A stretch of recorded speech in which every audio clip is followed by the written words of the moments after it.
Hey there, welcome back. Let's tackle a second approach to forecasting the data that we got from Robert Casper. We used our first forecast, we used what I call an index method.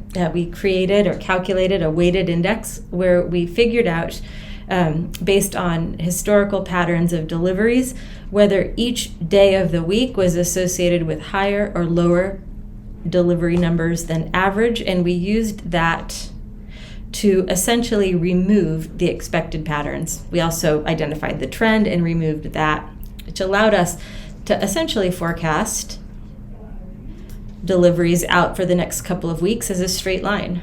If we remove the seasonality, we remove the trends, and that's the main thing we have going on, well, let's just forecast it out as a straight line. Then if we add back the seasonality, add back the trend, we end up with a forecast that appears to mirror the historical pattern in the data fairly well, and shows that, it's possible, God willing, and the creek don't rise, we might hit 1 million deliveries on November 16th. I want to show you a different approach, though, one that is neither better nor worse, but it's always a good one to compare side by side. When I'm thinking about forecasting, I always try more than one method and see which one does the best job. So let's try linear regression. Now that this forecast, we're going to make another tab here. Let's call this one LR forecast. We can call this one an index forecast. And then to the linear regression forecast party, we're going to bring our date, our time variable t. We're going to bring our day of week index, our day of week, our deliveries. We're going to bring everything actually out. Well, we're not trying to forecast fraudulent deliveries, so let me dial myself back here. Let's just get to deliveries. Copy, paste. Easier than I had expected. Let's zoom in. So now I've got my 28 days of data that happened before we added friction into the checkout process, and then we've got 1 week of data after.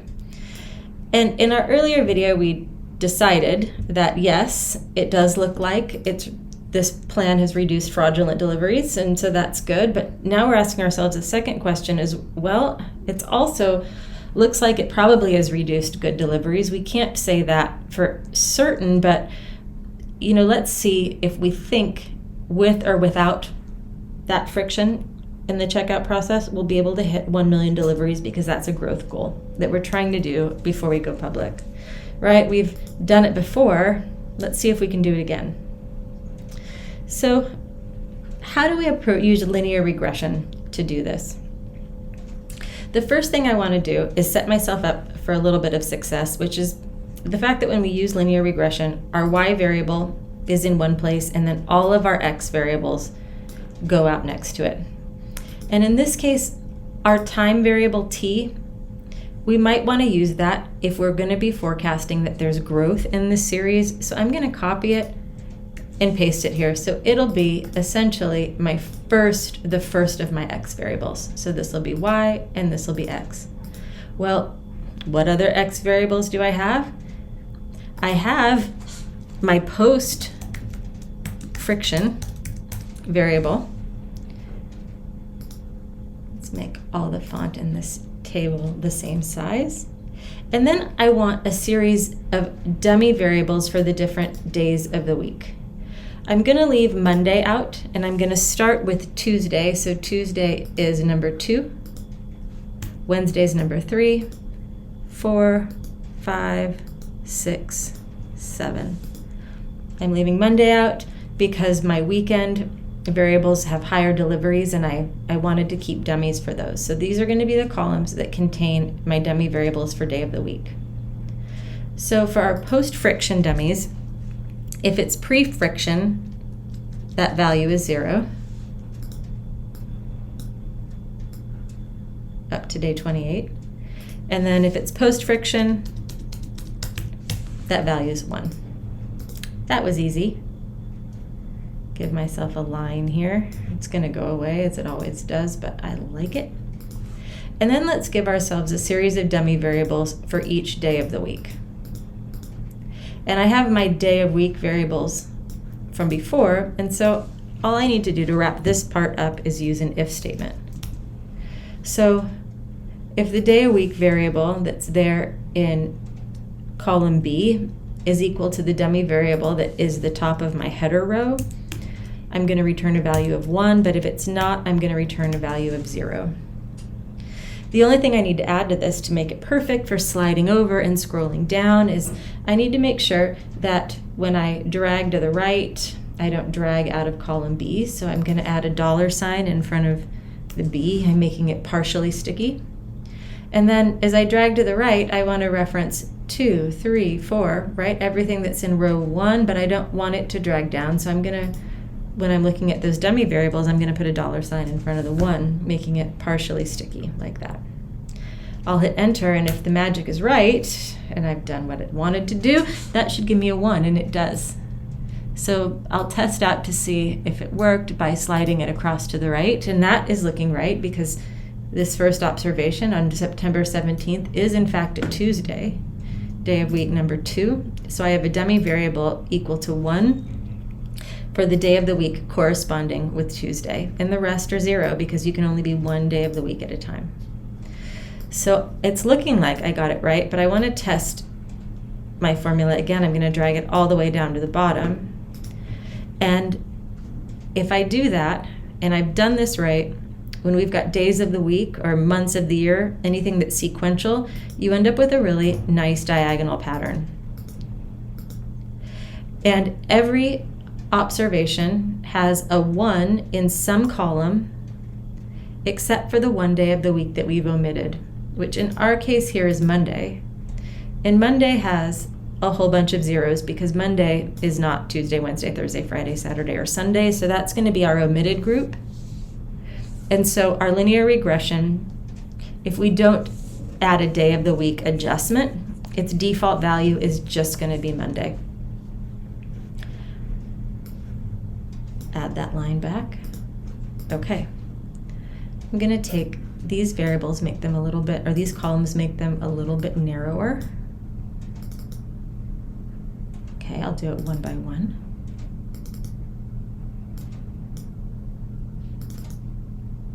Okay, maybe this don't need to be quite as narrow.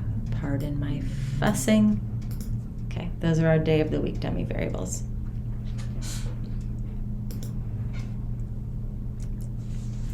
And this is our dummy variable for whether or not it occurred before or after the intervention. So, like I did before, I'm going to create a chart showing deliveries. But rather than separate it where I've got the before and after friction in 2 different colors, I'm just going to go one way, one line.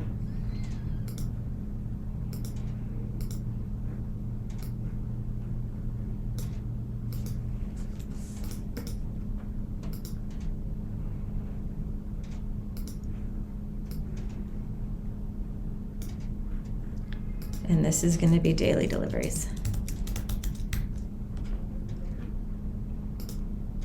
Great. So when we make a forecast, I want to come down and place a forecast in another row, and that forecast should track the ebbs and flows of the seasonal variation. That's the differences in day by day. It should capture whatever incline we're seeing here. And I should be able to give myself 2 options, one for with the friction continuing and one without the friction continuing. So I need to make a couple of linear regression models to do this, and I bet you guys already have an idea of where we might go based on the process we've taken before. But let's start with data analysis and regression. Our Y input range is going to be deliveries, and our X input range is going to be all of our values here.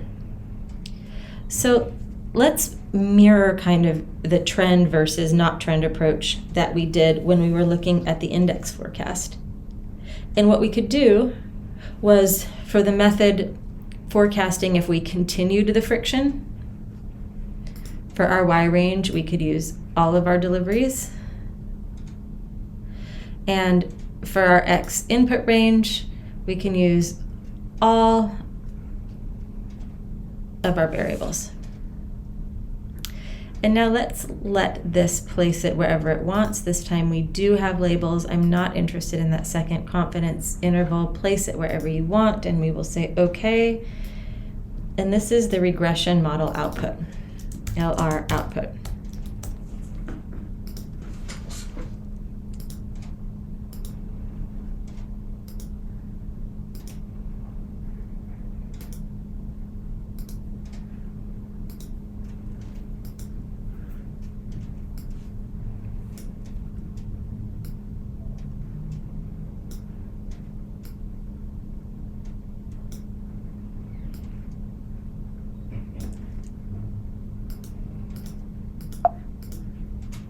I don't need two sets of 95% confidence interval, so here's my regression output.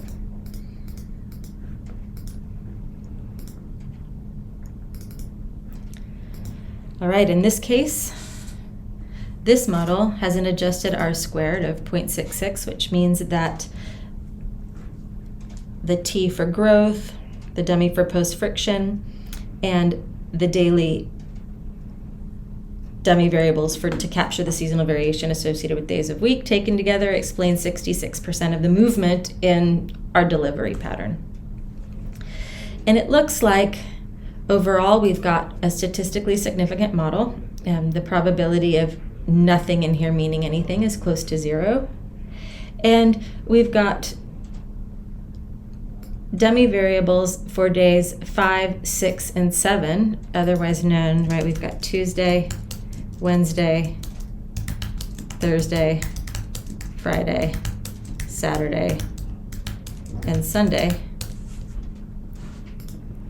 The weekends have a statistically higher level of deliveries than do the other days of the week. And the fact that these are all greater than 0.1 tells us that they're not statistically significant or not statistically different than the deliveries that would occur on Monday. Even though Thursday is close, Wednesday is lower than Monday, and Tuesday is higher than Monday. What we need to use to make the forecast for this model is just our coefficient bits. And actually, let me label this model. And what are we on now? I'm just going to call it regression model. And I'm going to use that same formatting that I used before. And this is on total deliveries is my Y variable, and this is on time, a post-friction dummy.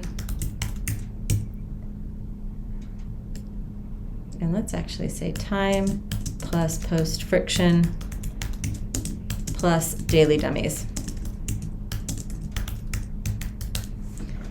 And then I'm going to format this in a different font. Okay, great. So what I need to make my forecast are my coefficients. I bring them over to the linear regression forecast. I place them somewhere that's a nice mix of accessible and out of the way. And then these dates, Wednesday, Thursday, Friday, Tuesday, Wednesday, Thursday, Friday, Saturday, Sunday. If you want to change these so that they show days of the week and it makes a little more sense, we'll do that at the end. Because when we go to make our forecast moving out, it would be nice to continue to have these formulas in the cells, but we can kill them later.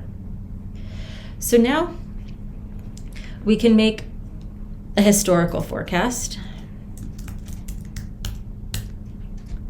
And to make that forecast, we use these coefficients and we multiply them by these values of X.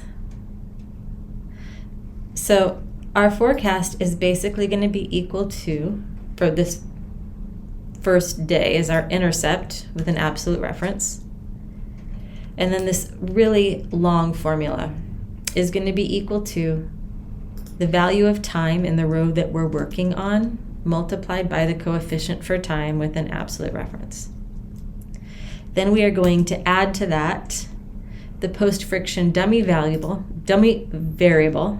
value for the line that we were working on multiplied by the post-friction coefficient with an absolute reference.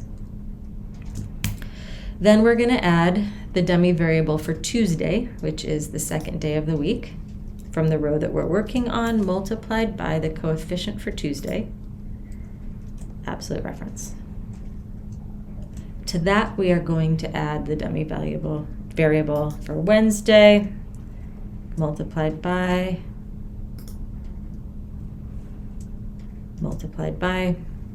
the coefficient for Wednesday, absolute reference, plus value for Thursday multiplied by Thursday, plus value for Friday multiplied by Friday, the value for Friday multiplied by the coefficient for Friday. If you notice that I skipped an absolute reference, I did, I apologize. Plus dummy variable for Saturday multiplied by the coefficient for Saturday, absolute reference. Last Sunday, are you guys tired yet?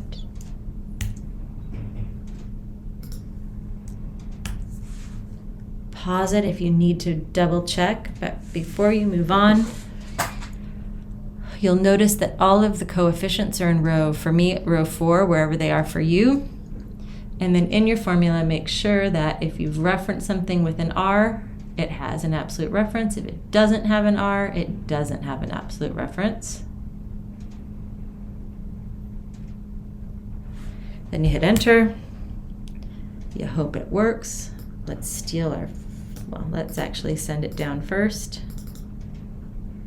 Steal our formatting.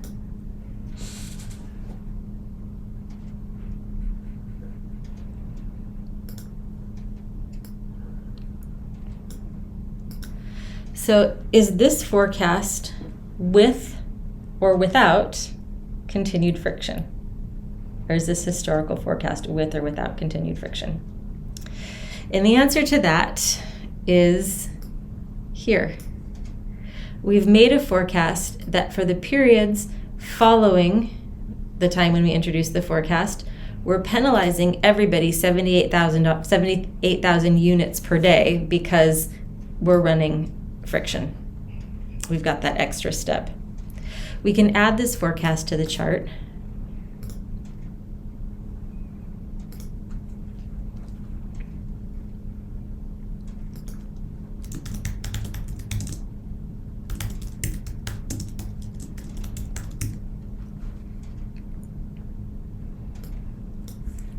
Our Y values are here in our forecast.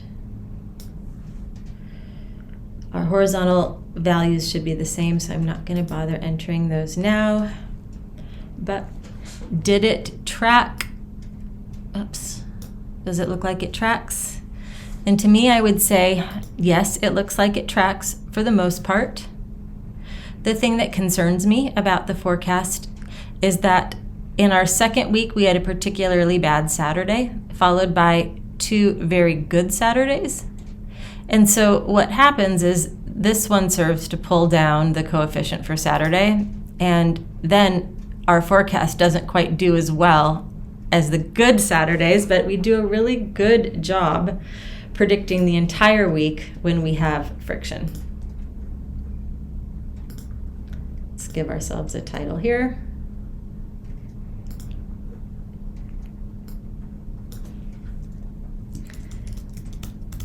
Deliveries and forecast, assuming continued friction. Well, we have the historical forecast, but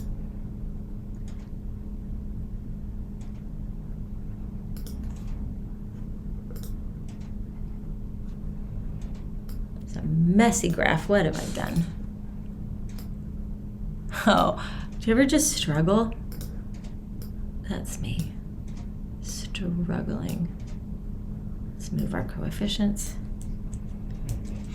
Let's put them up here next to that first chart. It's feeling better, but not ideal. We're gonna have to come back and format this later, but that's our first chart. The question then becomes, if I can, oh man, I'm such a compulsive formatter. I apologize, I know it's odd. So the next thing that we're gonna do is add to this the actual future part of the forecast, assuming friction. So this is forecast with friction. And over here, we're going to do a forecast removing friction.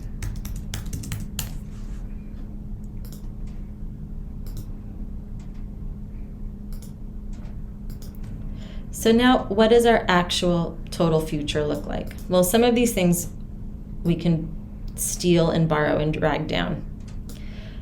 If I want to get out all the way to November 16th, what is that? I think I've got to get to row 62.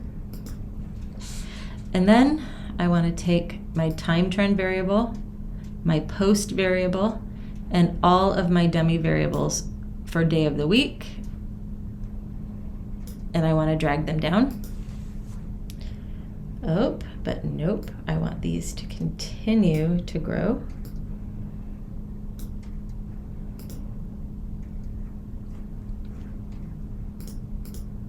See where we're at? And then I want to fill this in by continuing my formula all the way down to the end of the row. After the 22nd, we have truly forecasted values.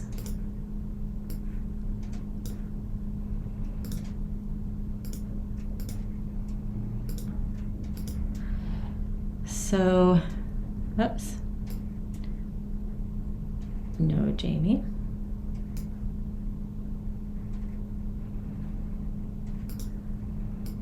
This is where we become having truly forecasted values. And now let's add these to this chart.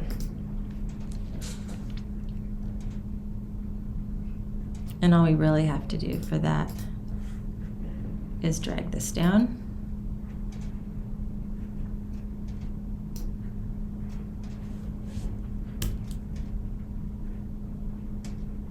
Oh, maybe not.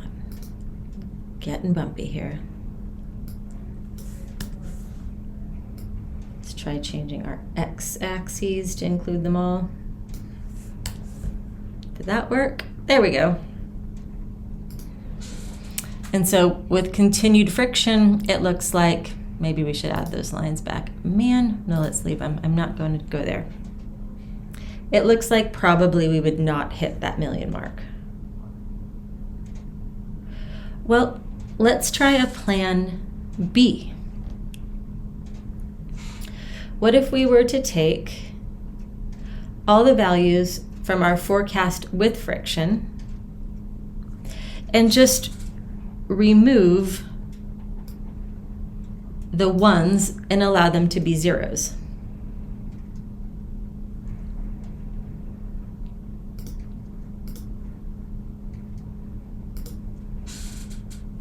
So essentially what we would do,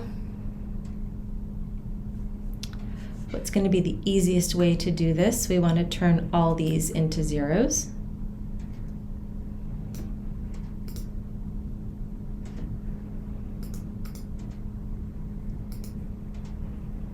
I'm going to call this post friction 2.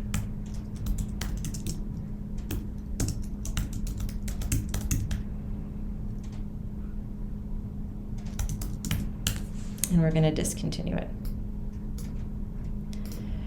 So it's going to be the same for our first half, right? But then rather than a bunch of ones, we'll go back to being zeros.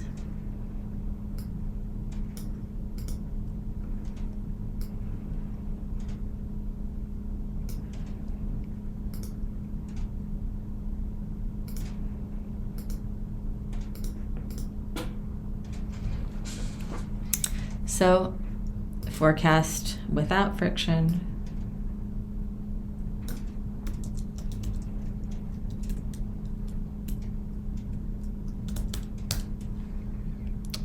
And forecast with friction.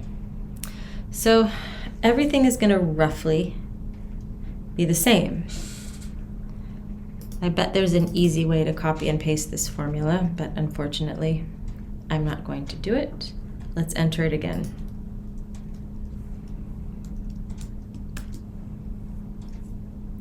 But this time I'm going to reference post-friction 2.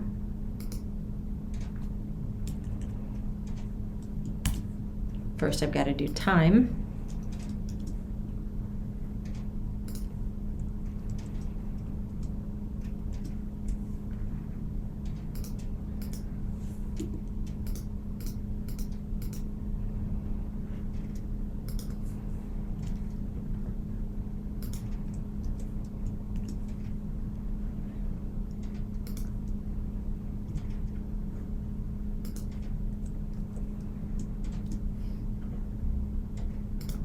Skipping a column for the post-friction 2.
Check your formula.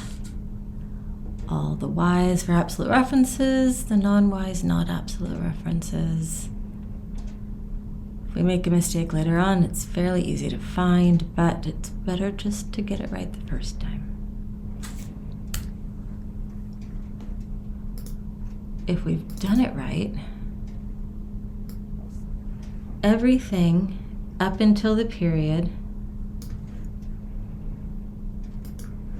where we hit the forecast and remove the friction should match.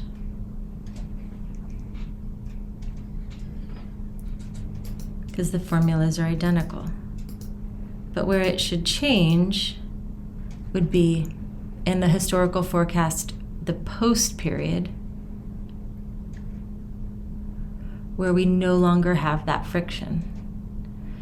And it looks like, at least in this model, I'm not really seeing us still necessarily hitting 1 million, unless it happens to be a particularly good Saturday. So what if I want to add this new forecast to this chart? I've got my historical forecast that runs all the way through to the end of the period of collected data. That's going to be the same whether or not I have friction or not, or whether or not I remove the friction or not. And then my forecast with friction becomes the orange line, and I'd like another forecast that has without the friction continued. So how I want the chart to look is going to require me to do a little bit of formatting here. So on one hand, the historical forecast that I have up until December 21st, that's going to be the same in both cases. So I'm going to get daring, and I'm going to remove the first half of the second series. And I'm going to make some changes. So this is the historical forecast.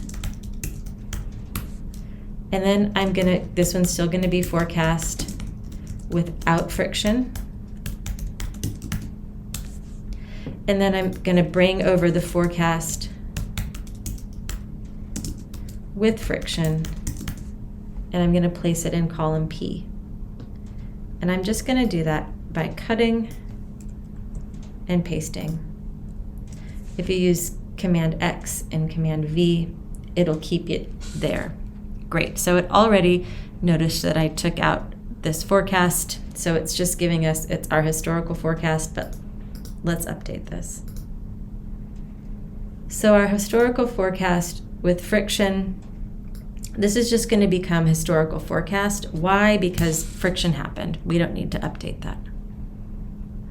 Our horizontal axis label, good. It goes all the way to the bottom. That's fantastic. Great. So now let's add our two forecasts. One forecast with friction, so our forecast with friction I added first, even though it's in the farther column. I'm going to highlight all of that. And then my axis labels for the horizontal axis are all of my dates. Great, click out of there. Let's add another one. Let's add the forecast without friction.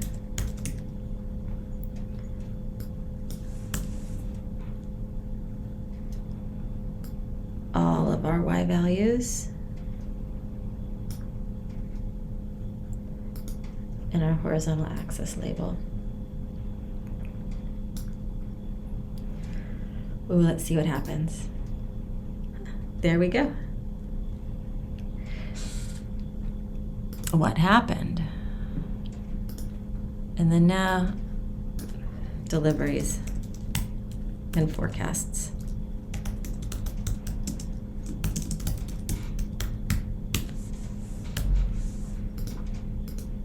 Try one more time on that select data.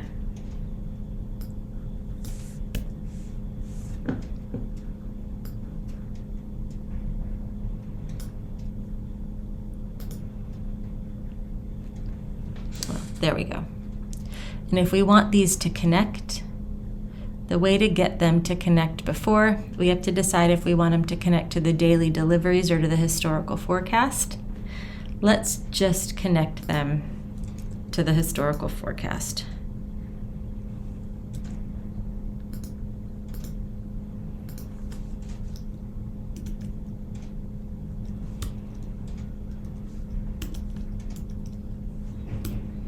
Great, and now they connect.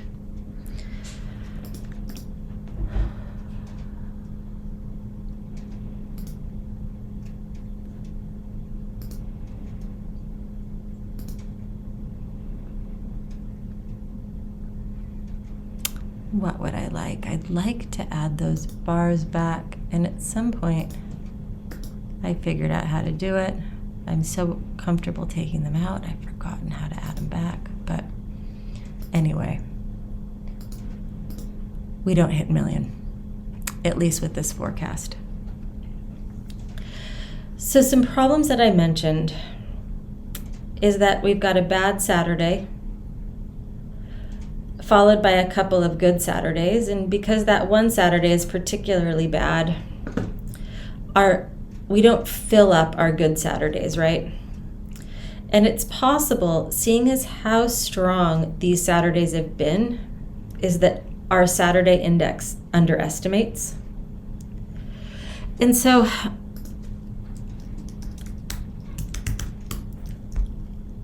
one thing that I played with is making an adjustment for Saturday.